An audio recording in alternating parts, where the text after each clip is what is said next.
It was Robbie Burns, the famous Scots poet, who said that a rose by any other name smells as sweet. In fact, going to check that, Ryan?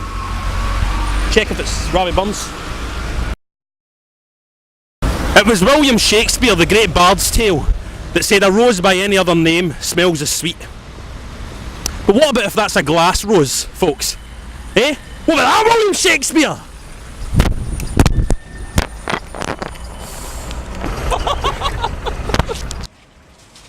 Landy now! Oh, it's like Rocky.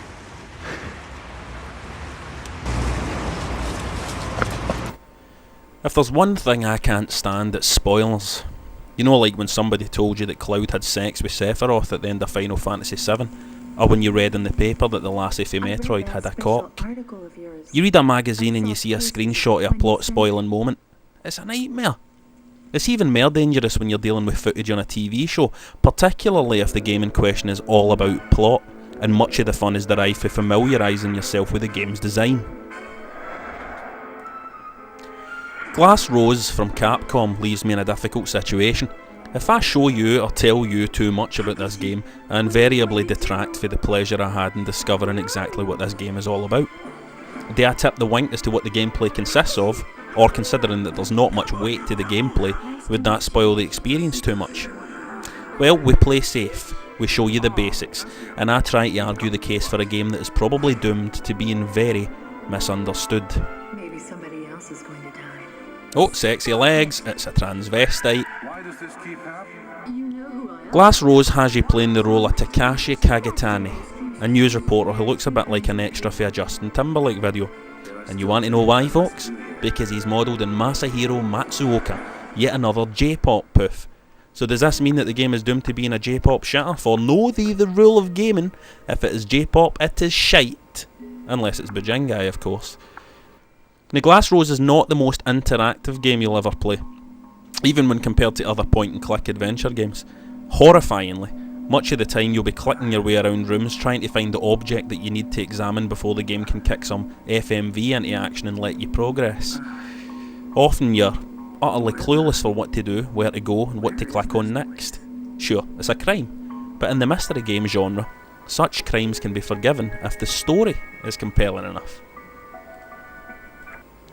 Oh, Picard caught, 1, 2, 3. And it is, children, it is. Glass Rose deals with a time slip, back to the 1920s, remember?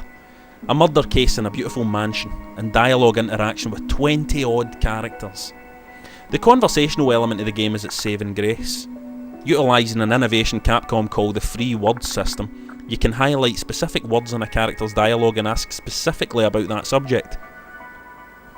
Ultimately, of course, you have to click the right word to progress through the conversation, but if you want to take your time with your chats, you can ask about almost everything and enrich your knowledge of the story. Oh, and lest I forget, you're also psychic, which means you can highlight words and use your psychic ability to detect lies or secrets about that subject. It's gimmicky, aye, but it works. Now, if I could just draw your attention away from this captivating footage of a poof and a schoolgirl walking along the street, it's the atmosphere and mystery novel structure of the game that lends it most of its appeal. Any of you familiar with Kanari and Sato's excellent detective manga, The Kindaichi Case Files, will feel right at home with Glass Rose. It's old-fashioned, slow and creaky, but it convinces, and it's only 20 quid. If truth be told, it's the kind of game you bastards are always moaning about not being translated for these shores, so for that reason alone, give it a chance.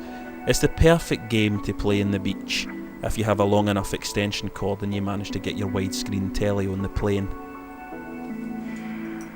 Now, Consolevania isn't the type of show to make a joke about something like a fart, but I mean, come on.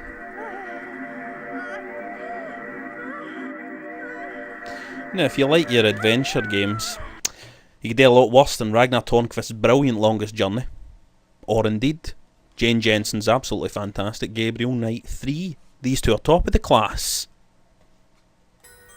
But if you'd rather save your PC for porn, the consoles have the wonderfully crafted, underrated Shadow of Memories. Please wake up.